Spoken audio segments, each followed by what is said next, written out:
Yeah, yeah, yeah. Well, the other thing that seems to be happening too, although the evidence on this is mixed, is, increasingly universities, especially on the arts side of the spectrum, let's say, are dominated by females.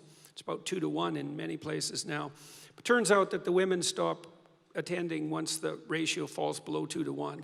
And unsurprisingly, because, as I said, part of the reason that universities exist is so that young people can go off and find a viable mate. And if that function has been decimated, and it's already been decimated, because the picture's actually more dreadful than you'd expect just looking at the 2-to-1 ratio. Because it doesn't mean there's 2 girls for every guy like the Beach Boys song. It means that the pool of eligible men has shrunk to almost non-existent, and, well, the pool of desperate men has remained the same. And that's technically true, and this is very frustrating for young women. And so the men are starting to bail out of the universities like mad, and that's been happening really over about a 20-year period. But when the boys leave, the girls will leave too, so it'll just take longer. So now, will that be a net benefit in terms of freedom of speech? I don't know. Things are so unstable right now and changing so rapidly. I can't really claim to see more than about 6 months to a year ahead at most. I mean, not only because things are so stable and strange politically, but there are things, and everyone in the audience should know this, there are things coming down the pipeline on the artificial intelligence front that are just going to make your hair stand on end within the next year, because there is so much transformation going on in that domain. And that's been the case particularly for the last 6 months, that it's almost unimaginable. You're going to see things you just can't possibly. How many of you clap? How many of you know what ChatGPT is? Okay. So not very many.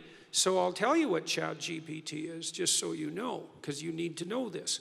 And I don't know what sort of technological revolution this is. Gutenberg press level? It's something like that. This is a big deal. So this AI system, it's a general language processing model, was released about a week and a half ago. And I went and interacted with it. It's an AI system, artificial intelligence system. It basically is trained on, well, a massive corpus of spoken or of text. So it's derived its models of the world from the analysis of human speech, essentially. It isn't using real-world data yet, but that will be happening certainly within the next year. So, and ChatGPT analyzes a very large corpus of text, and that corpus is growing all the time.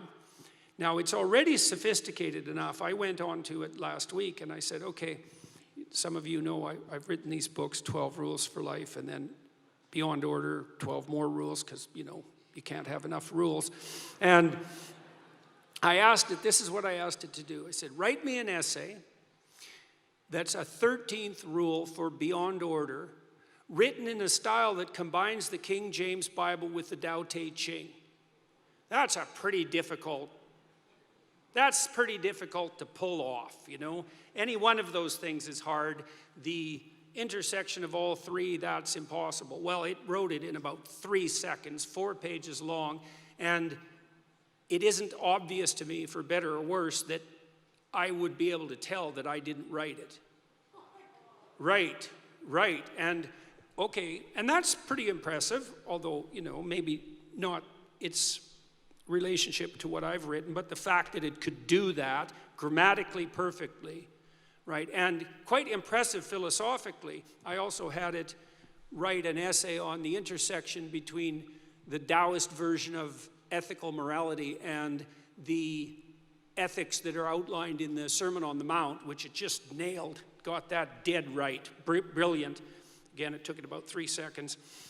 There was a computer engineer who purported to work for Tesla. He asked ChatGPT, he said, look, I work for Elon Musk, but I haven't been doing much for the last week, so I need you to write me 10 bullet points about what I probably would have done as a engineer at Twitter. What 10 things did I do last week that were productive and valuable? And, if you don't mind, write me the accompanying computer code that goes with each project. And it did that too, 3 seconds, and the computer code works. Right, and so, okay, so that's already there. So then a university professor did this. He thought, oh, that's interesting. Any student will be able to write any essay on any topic with ChatGPT. And someone gave it an SAT, by the way, and it scored about as well as the average student in a well-functioning public university. So that's how smart it is. So that's basically an IQ test. He said, write me an essay, gave it a topic, wrote the essay. He said, now grade it. He said, if we can automate the students, we should be able to automate the professors too. And so it provided a complete, comprehensive analysis of its own essay with grade. It wrote, someone else asked it, write the screenplay and describe the characters for the next $900 million Hollywood blockbuster. It's like, bang, plot, characterizations. Then someone else took the descriptions of the actors and said, generate photorealistic computer images for each actor. And all the AI systems could do that. So I'm going to tell you what's going to happen next. This is going to happen this year. So get ready. Okay, so now we have an AI model that can extract a model of the world from the entire corpus of language. All right, and it's smarter than you. And it's going to be a hell of a lot smarter than you in 2 years. So you can get ready for that too. But it's not that smart yet because it's just a humanities professor at the moment. It doesn't test its linguistic knowledge against the real world. That's what a scientist does, right? You come up with a theory that's linguistically predicated, and then you throw it against the world and see if it sticks. And then the world tells you whether or not your linguistic construction is valid. But the new AI systems will be able to extract out patterns from the world itself, from images and so forth, and then be able to test their linguistic constructions against the world, and so they'll practice just like scientists. And the most advanced models are going to use text and image and action as well, because they'll be able to model human action. And so, and all of that's going to come down the pipes within the next year.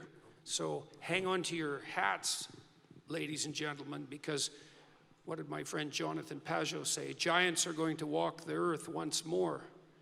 And we're going to live through that, maybe. So anyways,